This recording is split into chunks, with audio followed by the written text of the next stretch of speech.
Hey, good afternoon, everybody. How we doing? We got one person watching. That's excellent. We're just getting set up, getting ready to start. Wait for a few more people to join. Hope you're all happy, healthy, safe, all the above. We've got a weird kind of gray day, but it is warm outside, which is nice. I got my windows open a little bit. Got two people joining us now. Excellent, excellent. Get some things set up here.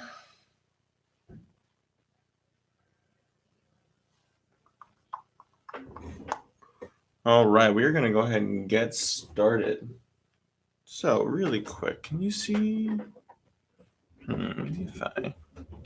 Beautiful. All right.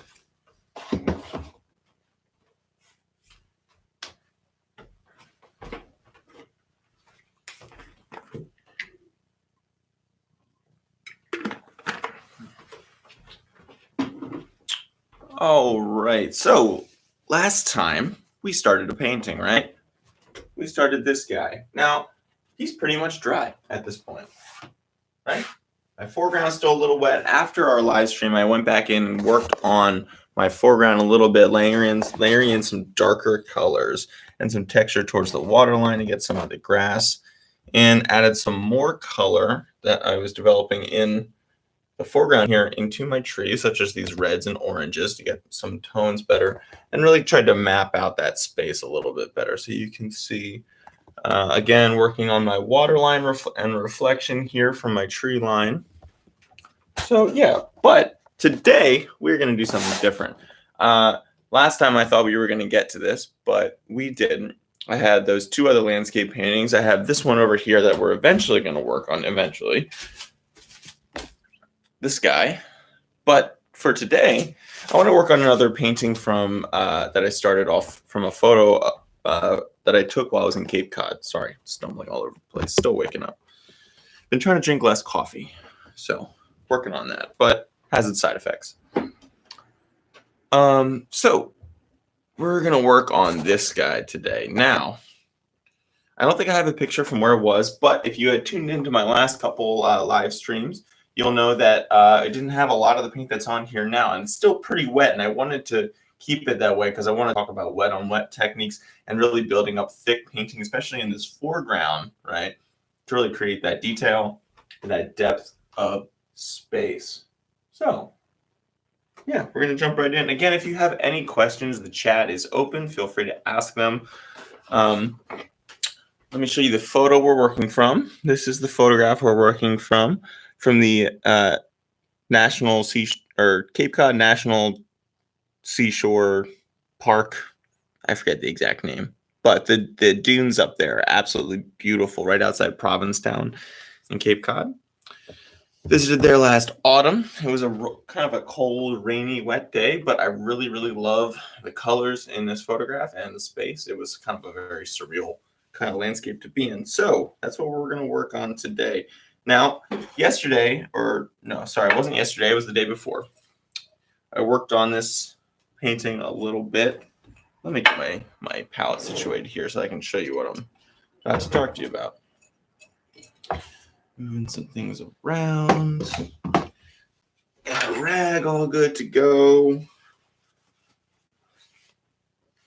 All right. So I think this live stream is going to be a little bit shorter today. I'm going to try to keep it to around a half an hour instead of a full hour, because I don't know if I'll really be able to keep going just because the painting will be so wet by the time we're done, hopefully.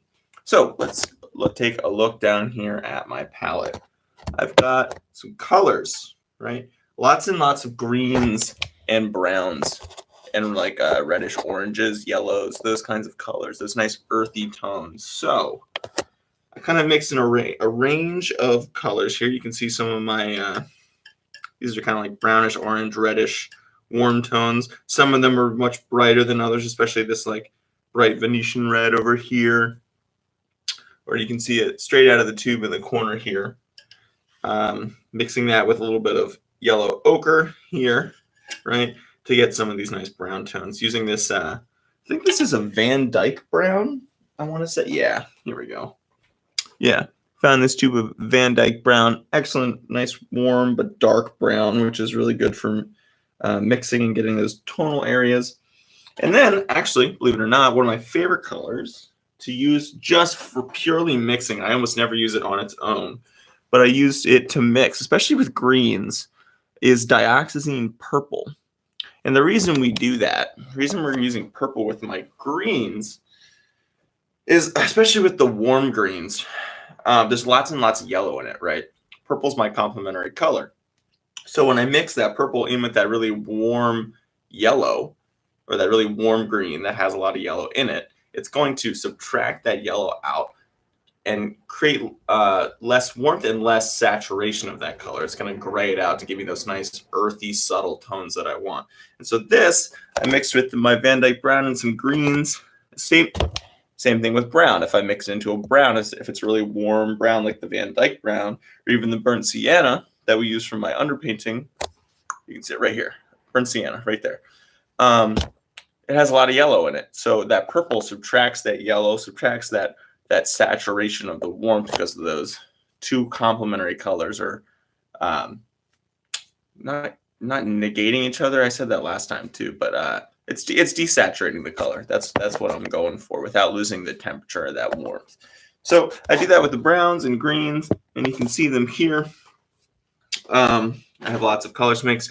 This is the color that I used right here, and this darker patches here. Some of these greens, these kind of like olive green grays, I'm using up here in my dunes and blending in with that almighty titanium buff. We love that titanium buff. And then I mix that titanium buff with some yellow ochre and some colors to get this really nice warm cream, yellowish beige kind of color, but it's that sand color that we want, right? So what I'm going to focus on today is some more details in my dunes up along here, and I'll try to see if I can get a little closer, because it's going to be really detailed. You know what? Let's try and get it right now. I want to start there. So let's get you closer. Let's see if we can do something like, if I do, again, my cart's all kinds of janky, so yeah, that's pretty good though. That's pretty good. Okay. You won't be able to see the colors I'm actively mixing, but that's okay. I already showed you the colors that I'm starting with, those green grays, those green purplish browns, and some of the ochres and those warm Venetian reds to try and bring out the warmth of my sand and my dunes here. So we're going to jump right in. Let's pick a brush. Got my rag. So again, I started some of these details a couple days ago after my last live stream. I realized that we needed to kind of catch up a little bit first before we just to be able to show you what I wanted to show you. Okay, so let's take a look at my image here. So if I'm taking a look, I have all this really like wonderful texture that, you know, it's going to be really difficult to create. So I'm not going to go painstakingly detail like single hair brush moment by moment, but I'm going to try to approach each section of my painting kind of as its own area. Now, you might think that I would break that just down into foreground, middle ground, background. But we've got a few layers here with my dunes, right? I have my immediate foreground. God, this is kind of hard. My immediate foreground of my photograph. Then there's this kind of mass expanse here. But the word I want to use is resolution, or amount of texture and detail that I need to accomplish. And the way that these plants get smaller as I go back in space, right? That's a main key that we're using in this painting, along with atmospheric perspective, which is something we talked about last time. It's something I talk about with my Painting One students all the time. But we want to use scale hierarchy. Now, there's nothing in this photograph that immediately is like, I'm a big object. I'm right front and center. I should be big. And then this object in the back is tiny, right? We have lots of little plants and vegetation, and it's very dense with the tall grass. But the one thing we do have a point of comparison for the scale are these trees right here. These are trees that are about probably 10 to 15 feet tall. And I know that because I was there, right? I want to make sure that I'm splitting up my section into those areas, but also having a point of reference to create the scale hierarchy and give someone a sense of believable space. Because who knows? What if there's nothing in the painting that's telling the viewer, hey, this is a very tiny landscape, or hey, this is like a really, really large landscape. These trees are 100 feet, or whatever, what have you. So I'm trying to relate the amount of space that's in the painting to what I see in my photograph. And so right now, this all built up to one point. We're kind of all over the place today. But we've got this dune line here. I've got my basic bluish, grayish haze of a sky in the background right now. Again, like I said, in the photograph, in the day I was there at the dunes, it was a rainy day. It was gray, overcast. It wasn't like pouring rain, but it was drizzling, and it was consistent and kind of like foggy, misty, damp, cool. And so I'm going to keep my sky the way it is right now. I will probably end up going back in, especially to help create this more of a seamless feel from my dunes. Right now, it's a little too stark of a contrast for what I'm looking for between my dunes and my sky, but there are nice moments. But we're going to focus on my dunes and the things that lie in my dunes. So if I'm taking a look at my photo, I'm going to need some really tiny brushes. So comes in this nice little Virtuoso Specialist of Art case, but carry on my tiny brushes. So we're going to, I want something that's tiny, but I don't want something where the bristles are too long. Now, if I want it, the reason is, at least yet, is I want to actually I know that this is still pretty wet, right? This paint is still wet. And if I have bristles that are too long and too flimsy, I'm going to go in and try to put paint down, and it's just going to kind of slide it on the surface, and it's not going to give me any immediate kind of grip to the paint that I want. I want to be able to come in here, make some definitive things, and then while that paint that I just put down is still wet, and we have some semi-wetness from the dunes that's already there, I can push and pull the amount of focus or the amount of detail as I see fit. So I have a brush. Beautiful. Beautiful, beautiful brush. I have my linseed oil. Love linseed oil.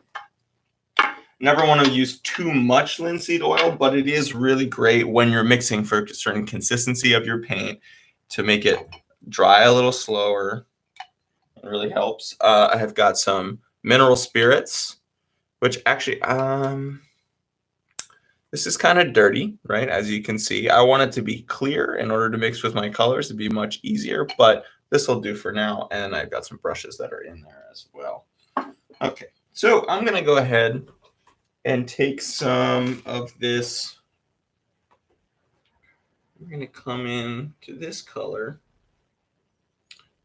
I wish I could show you my palette, but my setup won't really allow it too much. I'm going to take some of this grayish purple. I don't even know if you can, right? And we're going to start to fill in some of the texture that's in this area, especially along this little ridge here. So taking a look at my photo. And what's nice about working with an iPad, I can zoom in. Now the resolution isn't great because I did take this photo on my phone, but it gets me by.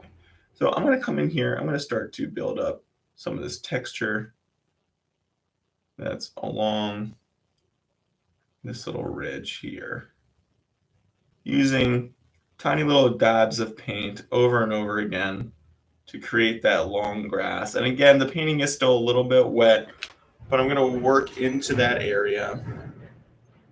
I need to get some more paint on my brush.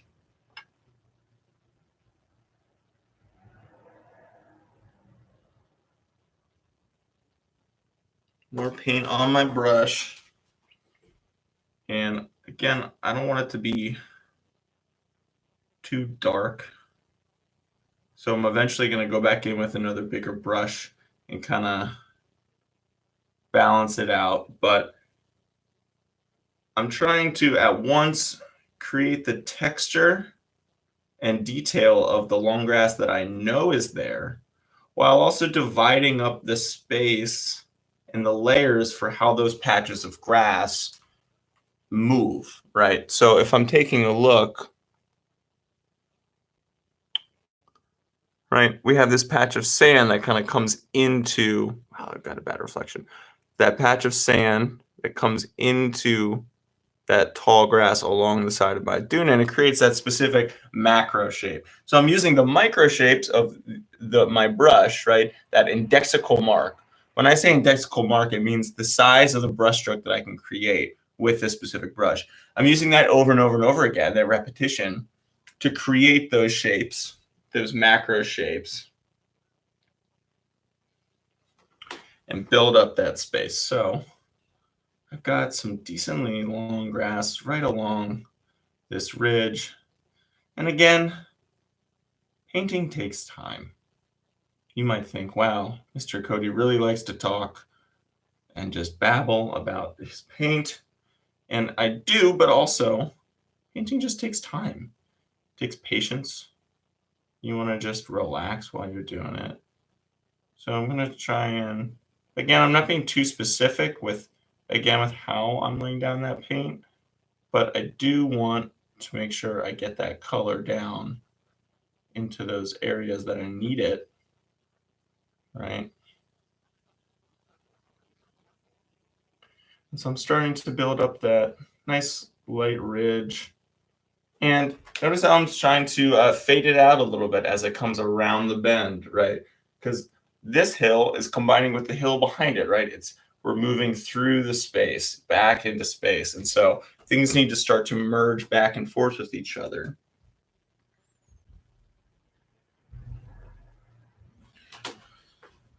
So it's going to, there's like a little pocket over here. Lay down some of this purple.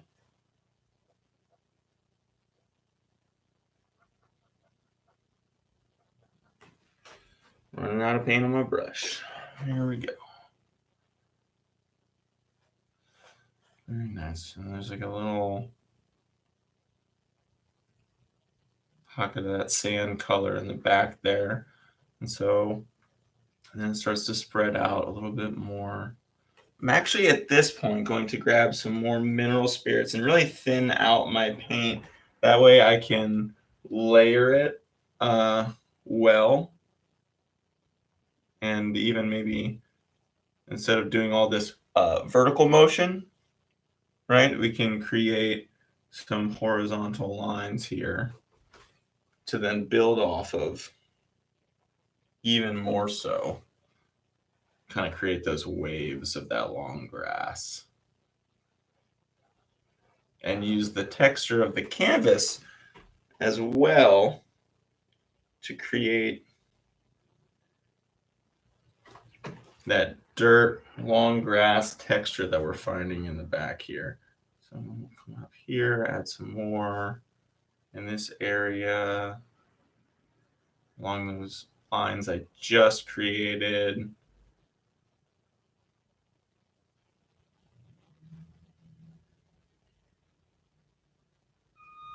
Over and over, building up that depth. So it looks like I used a little bit too much turpentine, so now I'm going to come back in with some straight oil paint in some areas to darken it up and intensify that color.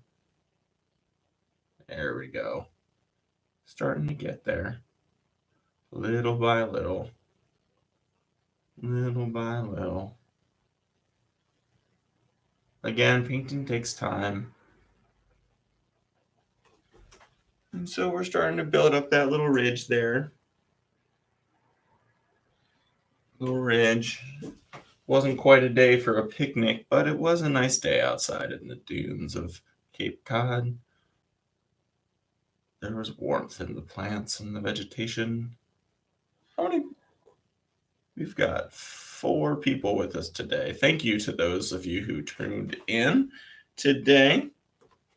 Again, I'll say it again because I'm not sure who's there. But if you have any questions about materials I'm using, techniques I'm using, kinds of brushes, what have you, things that you think I haven't covered while you're listening to me babble, you can use the chat in order to ask away. I'm gonna slowly but surely build up this texture, this long grass and dirt. And very soon I'm going to take a larger brush and kind of push all this back even a little bit more than what I have it now and smooth some areas out. Looks like I need,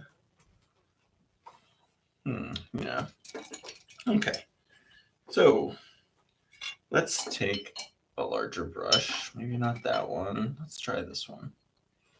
Let me put my iPad down. All right, so we're going to take a larger brush that I actually used for the underpainting and some of the details I used down here. I used the same brush, flat brush. These bristles are a little stiffer than the brush I was just using now, and that's really important because I don't want to softer bristles, like I said earlier, move around that wet paint really, really easily. But stiffer bristle brushes allow me to kind of gradually move along the surface and not move the paint too much, but just enough to knock it back. And I can even go vertically to kind of haze out that long grass, right? Create that atmosphere really, really carefully, while still having a sense of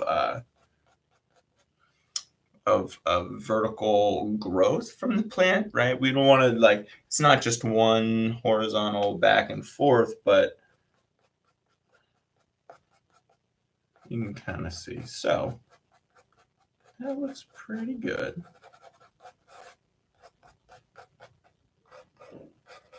Again, this isn't perfect. I'm not trying to make it perfect. Now I'm going to take a step back really quick, take a look at that. That looks pretty good. That's not bad. It is a little warm, but that's okay because I know that I'm going to create a lot more warmth down here in this area. Especially there's this really nice, bright, warm green and these reddish tones in my landscape right in the front that are going to counterbalance that warmth there. So let me actually just pick up my camera really quick and show you what I just did up close. We are looking at this ridge right here. Right. All right, very good. So we're going to continue with those ridges, those little dunes, those hills that have growth on them. We're going to continue to add some of this purplish color into that cream dune color, and I might even go back and add in some of that this yellow creamish beige sand color back on top of this in order to even get some more. Actually, you know what? Let's do that right now. Let's show you all how we're gonna do that. So I remember I've got that color already mixed on my palette from a couple days ago. So I'm gonna come in, I'm gonna get it on this flat brush here, and I'm gonna actually create. I'll show it against my hair because you can actually see it. There we go, that nice color. And I can create some of these, some more of the specific texture and that patch of sand that we tried to carve out here as well. So I'm going to actually kind of come in here, dab that and lighten that area up.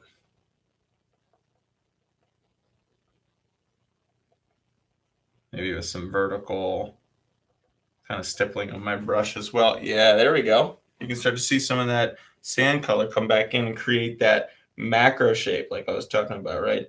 Using those micro shapes of the brush stroke to get that indexical mark to then lighten up and create those macro shapes.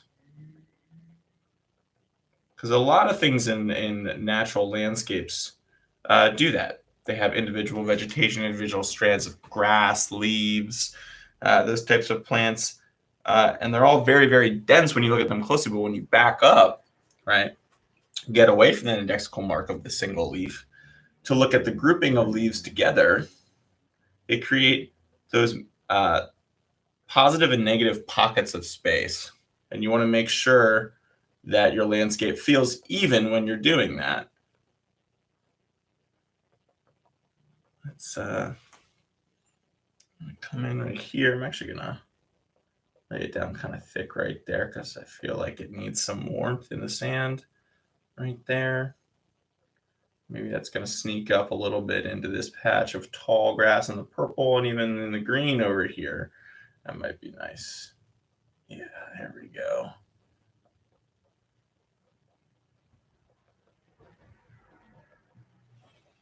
And then maybe I'll take a little bit of linseed oil. And again, instead of that vertical approach, we'll do some lines in the sand right on the crest here. Nice and light. Nice and light.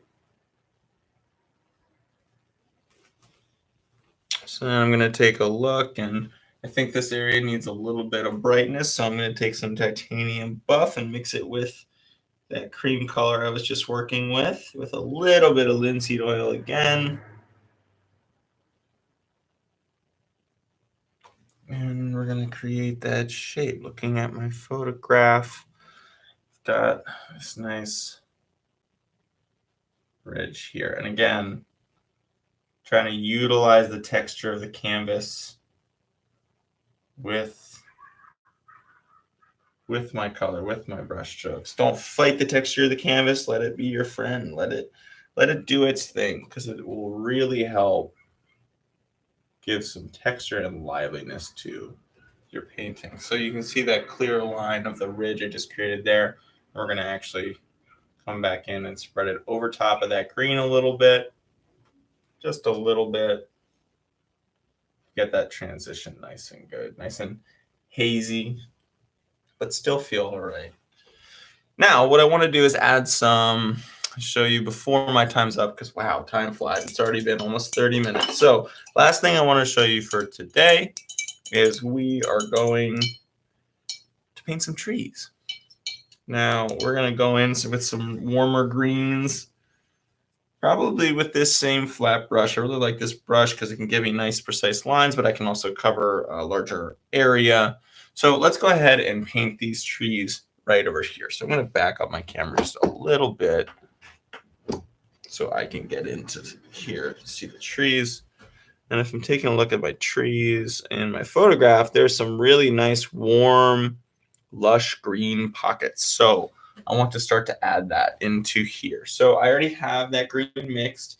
We used a sap green mixed with just a little bit, probably, I think, because it was 2 days ago, so I don't quite remember, but some yellow ochre in with some sap green and maybe some terre verte. And actually dulled back with a little bit of that Venetian red, probably. So I'm going to get a decent amount of paint on my brush here. I'm going to paint kind of thick. So as we start to layer those warmer colors, I know that I want to, the paint's already decently thick here. I'm not sure if you can see it. So if we take a look from the side of our painting, as you can see, you can actually see, yep, see that? See the little bubbles of paint? You can see the thickness. The paint is already on here pretty thick. So what I want to do, because I know this is still kind of wet too. Well, not super wet actually, surprisingly. So we're going to sculpt some trees. I'm going to use this nice bright green. And I'm going to come in here and add some warmth to my trees.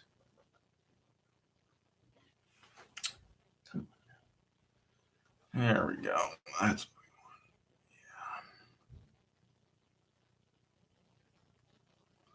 Kind of using a side-by-side crescent shape to kind of create the boughs of a tree that extend, and those branches that extend from the trunk. Blending it in a little bit with that cream color. And that's really hard for you to see. It's so tiny. I wish my camera was better so I could show you. But, you know, I don't want to add too much warmth. Again, remember all my warmer colors, those warmer greens, they really want to be at the front of my painting in the foreground. So I just want to try and flesh out these shapes a little bit more and give it a little bit more depth with the green up here without overpowering what I have already had painted. Put some right on that edge of the treetops right along there to kind of warm up that area. Maybe in the corner here too.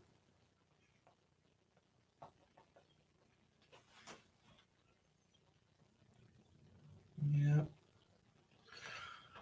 Again, I hope everyone's safe, happy, healthy. I hope you have the chance that you can follow along, maybe some paint at home, paint with a friend, or if you just enjoy watching painting. I hope you're enjoying this. I know I am. Took me by surprise. Honestly, I thought live streaming would be a bit intimidating, but it's a lot of fun. It's a lot of fun. So add some green in here. And maybe in this guy here. Just a little bit of that warm green to really warm things up. And now I'm going to take a step back, take a look at it. And that's looking pretty good. I'm probably going to have to go back in with some brown tone, like some lighter brownish red tones, especially with this hillside here. Maybe we can touch on that before I say goodbye too, actually, because it's kind of bugging me because it's not quite where I want it. So let's go ahead and do that. There's actually a little bit of green. Might be hard for you to see if I show you the photograph, but there's a little bit of green in this hillside here. So I'm actually going to take the green I already have on my brush, and we're going to kind of create those shapes with this warmer green. Just laying down some of that color, trying to warm it up, introduce that color a little bit without overpowering anything. There is, however, one big green bush that's like right here. Yeah, there we go. Maybe take some linseed oil to thin it up a little bit, cover some more ground. Got some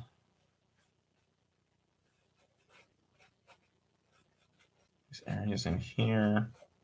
And again, I'm not being super specific because I just want to introduce that color to this region of the painting just a little bit to warm it up, give it a little bit more of a lush feel. Kind of going over the whole color just a little bit to warm it up with that green. That actually looks pretty good for right now. So I'm going to go ahead and take that cream color from before. Gonna make some titanium buff, and we're gonna thin it out. Thin it out just a little bit, maybe just a little bit of red in there too. Thin it out with some linseed oil, and some mineral spirits, so it's gonna glide nice and easy on my painting. There we go. That's looking good. It's a nice, interesting grayish color, and we're gonna sculpt the top of this little ridge right here. So.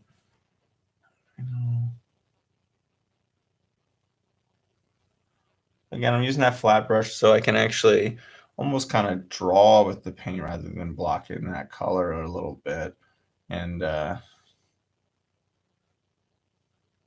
create that space and that texture. Trying to get those macro shapes as they come down the side of my dune, mixing in with my greens and my purples, right? Go back over it ever so lightly. Try to using that texture of the canvas. Don't fight that texture. Use it when it's applicable. It's what you can call dry brush when you use the dry paint on the end of your brush in combination with the texture of the surface you're painting on, whether it be already dried paint or if it's the texture of the canvas. Again, trying to there we go. That's what we need. Those bright patches. And then we can use the canvas texture down here a little bit. It's looking pretty good. Come in here. Yeah, that's looking pretty good. come back. Let's block in some of the area over here.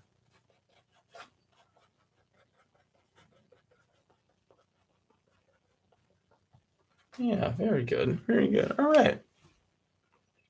So that is all I have for you today. I hope you enjoyed it, the 5 people that are watching. But there we go. Here's my painting thus far. As you can see, I'll give you an update on that painting next time, and maybe we'll do something a little different. Maybe we'll hop on over to this painting here, even approach this landscape painting, this monochromatic landscape painting right here of a train car. Yeah, we'll figure it out for next time. And obviously, we'll jump back into the one that we started before from start to finish. All right. Thanks again for tuning in today. My name is Mr. Cody. I hope you're safe, happy, healthy in these strange times. Remember that we're all here together tomorrow. If any of these people watching right now are my students, tomorrow at noon is technically our spring break. So between that, tomorrow at noon and the following, I think we come back the following Tuesday. If you have any questions, let me know. I'll be around, obviously, if you need help with anything. So thanks again and take care.